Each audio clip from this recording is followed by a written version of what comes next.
नमस्कार दोस्तों, स्वागत है आपका हमारे YouTube channel Target Civil Services में।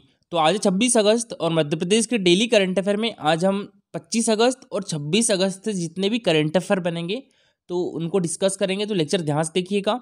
और दोस्तों, इसने वीडियो को लाइक नहीं किया है तो लाइक और शेयर जरूर कर दीजिए। अगर आप इस चैनल पर नए हो तो सब्सक्राइब भी कर लीजिए। तो देखिए, सबसे पहले मैं आपको बता दूँ, ये है हमारा टेलीग्राम चैनल। इस पर डेली 20 क्वेश्चन का क्विज होता है, जिसमें 10 क्वेश्चन जो रहते हैं वो मध्य प्रदेश जीके से रहते हैं, जो कि प्रीवियस ईयर एग्जाम में पूछे भी जा चुके हैं और एग्जाम पर्सपेक्टिव से मोस्ट इंपॉर्टेंट रहते हैं। 5 question Madhya Pradesh current affair से रहते हैं और 5 क्वेश्चन नेशनल करंट अफेयर से रहते हैं। इस टाइप से इसका रिजल्ट निकलता है। तो देखिए, इसके पहले जो 42वां क्विज हुआ था हमारा, तो इसमें जो फर्स्ट रैंक आई है, इसको लगभग 440 लोगों ने अटेंड किया था।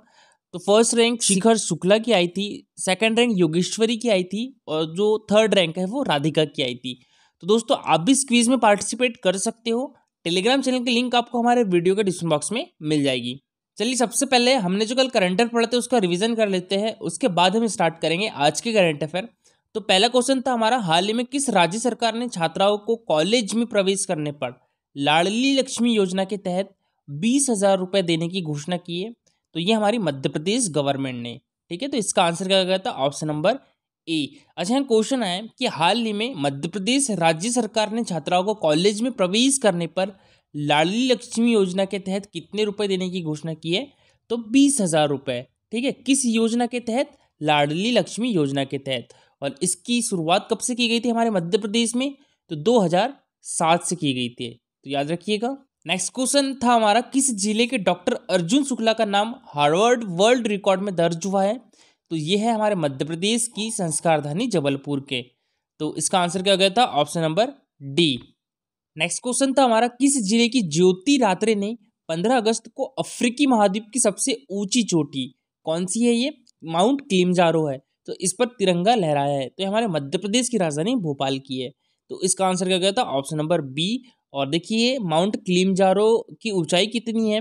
तो इसकी ऊंचाई है 5,895 मीटर। और दोस्तों, यहाँ बात करें ज्योति रात्रे की, तो देखिए ये 52 साल की है और इन्होंने पिछले महीने ही यूरोप की जो सबसे ऊंची चोटी है, कौन सी? माउंट एल्ब्रूस, इस पर भी विजय पताका लहराई थी। और माउंट एल्ब्रूस की ऊंचाई कितनी है? तो ये 5,652 मीटर। ठीक है, नेक्स्ट क्वेश्चन था हमारा, मध्य प्रदेश के किस जिले में बिम्स्टेक यूथ वाटर स्पोर्ट्स प्रतियोगिता आयोजित की जाएगी? तो ये हमारे मध्य प्रदेश की राजधानी भोपाल में की जाएगी। तो इसका आंसर क्या हो जाएगा? Option number B. अच्छा, बिम्स्टेक की फुल फॉर्म क्या होती है? तो इसकी फुल फॉर्म होती है bay of Bengal initiative for multi sectoral technical and economic corporation. इसमें कितनी कंट्रियां हैं? तो इसमें 7 कंट्रियां हैं। कौन कौन सी? एक तो हमारा भारत है, ठीक है, नेपाल है, भूटान है और बांग्लादेश है। और बांग्लादेश की राजधानी ढाका में ही इसका मुख्यालय भी है। श्रीलंका है और म्यांमार है और थाईलैंड है। और देखिए, अभी एमपीपीएससी में क्वेश्चन आया था कि हाल ही में किस देश में तख्ता पलट हुआ है, तो वो भी किस देश में हुआ है? तो ये म्यांमार में हुआ था। ठीक है, मिलिट्री ने शासन कर लिया था वहाँ पर। बिम्स्टेक की स्थापना कब हुई थी? 6 जून 1997 को हुई थी। और अभी इसके सेक्रेटरी जनरल कौन है? तो यह तेंजिन लेकपाल है, ये भूटान के हैं। और अभी चेयरमैनशिप किसके पास है इसकी? तो ये श्रीलंका के पास है। ठीक है, इसका मुख्यालय ढाका, जो कि बांग्लादेश की राजधानी है। और समिट की बात करें तो दोस्तों, फर्स्ट समिट हुआ था थाईलैंड में, सेकंड समिट हुआ था इंडिया में। ठीक है, कब हुआ था? 2008 में हुआ था, ये याद रखिएगा, न्यू दिल्ली में, हमारे भारत की राजधानी में हुआ था। ठीक है, और फर्स्ट समिट कब हुआ था? 2004 में। इसके बाद जो थर्ड समिट है तो ये 2014 में हुआ था। कहाँ पर? म्यांमार में हुआ था। और जो फोर्थ समिट है वो नेपाल में हुआ था, नेपाल की राजधानी काठमांडू में। और जो फिफ्थ समिट है वो 2022 में होगा। कहाँ पर होगा? श्रीलंका में होगा। ये याद रखिएगा, मोस्ट इंपॉर्टेंट है। चलिए, अब स्टार्ट करते हैं हम आज के करंट अफेयर। तो आज के करंट अफेयर में पहला क्वेश्चन है हमारा, हाल ही में किस एकेडमी के द्वारा आज़ादी का अमृत महोत्सव के अंतर्गत जश्न ए आज़ादी मुशायरा का ऑनलाइन आयोजन किया गया? तो ये मध्य प्रदेश उर्दू एकेडमी के द्वारा। तो इसका आंसर क्या हो जाएगा? Option number C. ठीक है, मध्य प्रदेश उर्दू एकेडमी। और देखिए दोस्तों, 2018 की बात है, राष्ट्रीय उर्दू भाषा विकास परिषद न्यू दिल्ली और राजस्थान उर्दू एकेडमी के संयुक्त तत्वाधान में देश भर की 14 एकेडमियों में से मध्य प्रदेश उर्दू एकेडमी को सर्वाधिक सक्रिय और सर्वश्रेष्ठ घोषित किया गया था। तो ये भी याद रखिएगा। और मध्य प्रदेश उर्दू एकेडमी की स्थापना कब हुई थी? 1976 में हुई थी। और इसका मुख्यालय कहाँ पर है? तो ये हमारे मध्य प्रदेश की राजधानी भोपाल में है। तो देखिए संस्कृति विभाग, इसकी मंत्री कौन है? उषा ठाकुर है। उषा ठाकुर के पास संस्कृति विभाग, पर्यटन विभाग एवं अध्यात्म विभाग है। संस्कृति विभाग की मध्य प्रदेश उर्दू एकेडमी द्वारा आज़ादी का अमृत महोत्सव के अंतर्गत जश्न ए आज़ादी मुशायरा का ऑनलाइन आयोजन किया गया। और अकादमी के निदेशक कौन है? डॉक्टर नुसरत मेहदी है। तो इन्होंने कहा कि संस्कृति विभाग मध्य प्रदेश आज़ादी का अमृत महोत्सव उत्साहपूर्वक मना रहा है और जश्न ए आज़ादी मुशायरा उसी सिलसिले की एक कड़ी है। यह मुशायरा उन क्रांतिकारी अमर शहीदों को समर्पित है जिन्होंने देश के लिए लड़ते हुए अपने प्राणों की आहुति दे दी। नेक्स्ट क्वेश्चन है हमारा, मुख्यमंत्री शिवराज सिंह चौहान ने टीकाकरण महाअभियान सेकंड का शुभारंभ किस जिले से किया? तो ये हमारे मध्य प्रदेश की राजधानी भोपाल से किया। तो इसका आंसर क्या हो जाएगा? ऑप्शन नंबर बी, ठीक है, भोपाल। और दोस्तों ये कब से कब तक चलेगा? ये 2 दिन चलेगा, 25 अगस्त को और 26 अगस्त को, ठीक है। और देखिए जो टीकाकरण महाअभियान पहला था तो उसका शुभारंभ मुख्यमंत्री शिवराज सिंह चौहान ने कहाँ से किया था? तो वो किया था दतिया डिस्ट्रिक्ट से। तो ये दोनों याद रखिएगा, जो पहला महाअभियान था टीकाकरण, उसका शुभारंभ दतिया डिस्ट्रिक्ट से किया था मुख्यमंत्री शिवराज सिंह चौहान ने। सेकेंड महाअभियान का शुभारंभ कहाँ से किया है? तो भोपाल डिस्ट्रिक्ट से किया है। मध्य प्रदेश में कोरोना से बचाव के लिए टीकाकरण महाअभियान सेकेंड की शुरुआत 25 अगस्त से की जा रही है और मुख्यमंत्री शिवराज सिंह चौहान ने भोपाल से इसकी शुरुआत की। और 2 दिन चलने वाले इस अभियान में कोरोना वैक्सीन के द्वितीय डोज पर विशेष फोकस किया गया है। और देखिए महाअभियान के जो पहले दिन है वो वैक्सीन की पहली डोज लगाई जाएगी और दूसरी डोज लगाई जाएगी। दूसरे दिन वैक्सीन का केवल दूसरा डोज ही लगाया जाएगा। और देखिए 25 अगस्त को 23,47,492 व्यक्तियों को टीका लगाया गया, जबकि लक्ष्य कितना रखा गया था? 21,30,000 को टीका लगाने का लक्ष्य रखा गया था। और दोस्तों जो पहला महाअभियान चला था टीकाकरण महाअभियान 21 जून को, उस दिन 17 लाख लोगों को टीका लगाया गया था, ठीक है। नेक्स्ट क्वेश्चन है हमारा, ओलंपिक स्तर पर भारत का प्रतिनिधित्व करने वाली प्रथम भारतीय महिला कैनोअर कौन बन गई है? तो ये बन गई है प्राची यादव। तो इसका आंसर क्या हो जाएगा? Option number B. और ये किस डिस्ट्रिक्ट से है दोस्तों? तो ये मध्य प्रदेश के ग्वालियर डिस्ट्रिक्ट से है, ठीक है। तो देखिए मध्य प्रदेश की पैरा तैराक और कैनोअर प्राची यादव ने पैरा ओलंपिक के लिए क्वालिफाई कर लिया है और ओलंपिक कोटा पाने वाली प्राची देश की पहली कैनोअर है। 2019 की रैंकिंग के आधार पर प्राची को महिला कैटेगरी में ओलंपिक कोटा मिला है और ग्वालियर की प्राची यादव पैरा ओलंपिक में कैनो इवेंट में देश का प्रतिनिधित्व करेगी और 2019 की रैंकिंग के आधार पर VL2 200 मीटर महिला कैटेगरी के लिए उनका चयन किया गया है। और प्राची ने दुनिया के टॉप 10 खिलाड़ियों में पैरा ओलंपिक के लिए जगह बनाई है। वर्तमान में रैंकिंग के हिसाब से वो दुनिया में 10वें नंबर पर है। और देखिए प्राची यादव ग्वालियर के बहोड़ापुर में रहने वाली दिव्यांग खिलाड़ी है और उनके दोनों पैर ठीक नहीं है।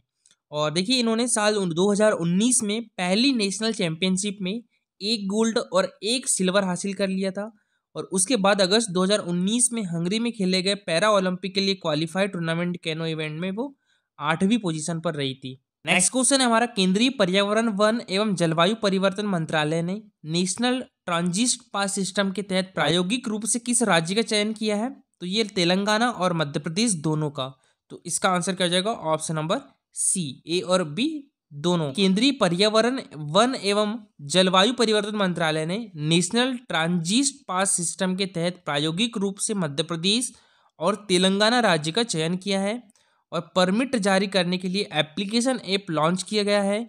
इसमें वनोपज व्यापारी और किसान लकड़ी बांस के अंतर्राज्यीय के साथ राज्य के सभी परिवहन के लिए ऑनलाइन अनुज्ञा प्राप्त कर सकेंगे और वन विभाग द्वारा विकसित एप्लीकेशन वेब पोर्टल और मोबाइल ऐप के माध्यम से लकड़ी और बांस परिवहन के लिए ऑनलाइन पंजीकरण कर आवेदन कर ई भुगतान प्रणाली से भुगतान भी कर सकेंगे। नेक्स्ट क्वेश्चन है हमारा, मुख्यमंत्री शिवराज सिंह चौहान ने मध्य प्रदेश के कितने जिलों में हवाई पट्टी बनाने की घोषणा की है? तो ये मध्य प्रदेश के सभी जिलों में। तो इसका आंसर क्या जाएगा? ऑप्शन नंबर डी, ठीक है, 52 जिलों में। और हमारे मध्य प्रदेश में कितने डिस्ट्रिक्ट है दोस्तों? 52 डिस्ट्रिक्ट है, ठीक है, जिसमें 52वां डिस्ट्रिक्ट कौन सा था? तो ये निवाड़ी था। और निवाड़ी किस डिस्ट्रिक्ट से अलग होकर बना था? तो टीकमगढ़ जिले से अलग होकर बना था। कब बना था? 2018 में बना था, ठीक है। तो देखिए मुख्यमंत्री शिवराज सिंह चौहान ने कहा है कि मध्य प्रदेश के हर जिले में हवाई पट्टी बनाई जाएगी और मुख्यमंत्री शिवराज सिंह चौहान ने जबलपुर से दिल्ली, इंदौर और मुंबई के लिए इंडिगो की नई उड़ानों का केंद्रीय नागरिक उड्डयन मंत्री श्री ज्योतिरादित्य सिंधिया के साथ वीडियो कॉन्फ्रेंस के द्वारा शुभारंभ किया। और मुख्यमंत्री शिवराज सिंह चौहान ने जबलपुर एयरपोर्ट का नाम रानी दुर्गावती के नाम पर रखने का अनुरोध भी किया है। किससे? केंद्रीय मंत्री ज्योतिरादित्य सिंधिया से। ठीक है, और देखिए ज्योतिरादित्य सिंधिया हमारे मध्य प्रदेश से राज्यसभा सांसद भी है। और शुक्रवार 20 अगस्त से जबलपुर से मुंबई और दिल्ली की विमान सेवा आरंभ हुई है तथा जबलपुर से हैदराबाद और इंदौर के लिए 28 अगस्त से विमान सुविधा उपलब्ध होगी। और इसी प्रकार इंदौर से मुंबई और जबलपुर के लिए 28 अगस्त से विमान सेवा आरंभ होगी। नेक्स्ट क्वेश्चन है हमारा, हाल ही में किस टाइगर रिजर्व में विलुप्त हो रही फिशिंग कैट की खोज हुई है? तो ये पन्ना राष्ट्रीय उद्यान में। तो इसका आंसर क्या जाएगा? Option number B. ठीक है, पन्ना राष्ट्रीय उद्यान। और दोस्तों पन्ना राष्ट्रीय उद्यान को राष्ट्रीय उद्यान कब घोषित किया गया था? 1981 में किया गया था। ये हमारे मध्य प्रदेश के किस डिस्ट्रिक्ट में है? तो पन्ना और छतरपुर डिस्ट्रिक्ट में स्थित है। हमारे मध्य प्रदेश का सबसे पुराना राष्ट्रीय उद्यान यानी सबसे पहला राष्ट्रीय उद्यान कौन सा है? तो वो है कान्हा राष्ट्रीय उद्यान। ये हमारे मध्य प्रदेश के बालाघाट डिस्ट्रिक्ट में है और इसकी स्थापना कब हुई थी? 1955 में हुई थी और 1974 में इसे प्रोजेक्ट टाइगर योजना के अंतर्गत शामिल किया गया था। और बात करें सतपुड़ा राष्ट्रीय उद्यान की, तो ये हमारे मध्य प्रदेश के होशंगाबाद डिस्ट्रिक्ट में स्थित है और इसकी स्थापना हुई थी 1983 में। और बात करें बांधवगढ़ राष्ट्रीय उद्यान की, तो ये हमारे मध्य प्रदेश के उमरिया कटनी जिले में स्थित है और इसकी स्थापना कब हुई थी? 1968 में हुई थी। ठीक है, तो देखिए पन्ना टाइगर रिजर्व में वन्य जीवों के मामले में एक अद्भुत मछली खाने वाली दुर्लभ बिल्ली पहली बार कैमरा ट्रैप में कैद हुई है। और फिशिंग कैट की मौजूदगी टाइगर रिजर्व के खास मायने रखती है। पन्ना टाइगर रिजर्व के मध्य से तकरीबन 55 किलोमीटर तक प्रभावित होने वाली केन नदी के आसपास फिशिंग कैट की उपस्थिति के संकेत पहले भी मिले थे, पर फोटो के रूप में यह पहला प्रमाण अभी मिला है। और फिशिंग कैट की विशेषता यह है कि मछली को अपना भोजन बनाती है और आमतौर पर फिशिंग कैट की प्रजाति विलुप्त हो रही है। और भारतीय वन्य जीव संरक्षण अधिनियम 1972 की अनुसूची 1 के अनुसार फिशिंग कैट का शिकार किया जाना प्रतिबंधित है। और जीव वैज्ञानिक जो फिशिंग कैट पर रिसर्च और अध्ययन में रुचि रखते हैं वे यहाँ आकर अध्ययन कर सकते हैं। और पर्यटकों के लिए विभिन्न वन्य जीवों के साथ फिशिंग कैट आकर्षण का केंद्र बन रही है। ये एमपीपीएससी 2020 में एक क्वेश्चन पूछा गया था जो कि हमारा कल का क्वेश्चन था, बेतवा नदी निकलती है तो किन पहाड़ियों से निकलती है? विंध्यन पहाड़ियों से निकलती है। तो इसका आंसर क्या हो जाएगा? Option number C. अच्छा, किस डिस्ट्रिक्ट से निकलती है? तो रायसेन डिस्ट्रिक्ट के कुम्हारगांव से निकलती है। ठीक है, और देखिए इसका प्राचीन नाम क्या था? वेत्रवती था, तो ये भी याद रखिएगा। और ये 2 राज्यों में बहती है, एक तो हमारे मध्य प्रदेश में और एक उत्तर प्रदेश में। और देखिए मध्य प्रदेश की गंगा किसे कहा जाता है? तो ये भी बेतवा नदी को कहा जाता है। मध्य प्रदेश की जीवन रेखा किसे कहा जाता है? तो वो नर्मदा नदी को कहा जाता है। नर्मदा नदी कहाँ से निकलती है? ये अमरकंटक से निकलती है। ठीक है, और अमरकंटक किस डिस्ट्रिक्ट में आता है? तो ये अनूपपुर डिस्ट्रिक्ट में आता है। देखिए अमरकंटक से दो मध्य प्रदेश की 2 प्रमुख नदियां निकलती है, कौन कौन सी? एक तो सोन नदी और एक नर्मदा नदी। तो देखिए दोस्तों कल का आंसर सभी लोगों ने बहुत अच्छा आंसर किया था और जो सबसे अच्छा आंसर किया था वो प्रिया मिश्रा और राधिका चौहान, दोनों ने बहुत अच्छा आंसर किया है। तो देखिए इनके द्वारा बताया गया है कि बेतवा नदी का उद्गम स्थान कहाँ पर है? मध्य प्रदेश के रायसेन जिले के कुम्हारगांव में। और बेतवा नदी का प्राचीन नाम क्या था? वेत्रवती था। ठीक है, और यह उत्तर से पूर्व की दिशा में बहती है और इसकी लंबाई कितनी है? तो 590 किलोमीटर इसकी लंबाई है। ये मध्य प्रदेश और उत्तर प्रदेश में बहती है और यह बुंदेलखंड पठार की सबसे लंबी नदी भी मानी जाती है। और देखिए ये उत्तर प्रदेश के हमीरपुर के निकट यमुना में मिल जाती है। और बेतवा नदी के किनारे पर सांची और विदिशा के प्रसिद्ध व सांस्कृतिक नगर स्थित है। और देखिए बेतवा नदी पर प्रमुख 2 बांध स्थित है, एक तो राजघाट बांध है और एक माता तीला बांध है। और दोस्तों आज के लिए आपका क्वेश्चन है, ये भी एमपीपीएससी 2020 में पूछा गया था, आदि ब्रह्म समाज की स्थापना किसने की थी? देवेंद्रनाथ टैगोर, केशव चंद्र सेन, राजा राममोहन राय या रविंद्रनाथ टैगोर? ठीक है, तो इसका आंसर पूरा डिटेल में दीजिएगा। और दोस्तों आज के लिए इतना ही। अगर आपको लेक्चर अच्छा लगा हो तो लाइक और शेयर जरूर करिएगा। अगर आप इस चैनल पर नए हो तो सब्सक्राइब भी कर लीजिए। Thank you so much for watching this video.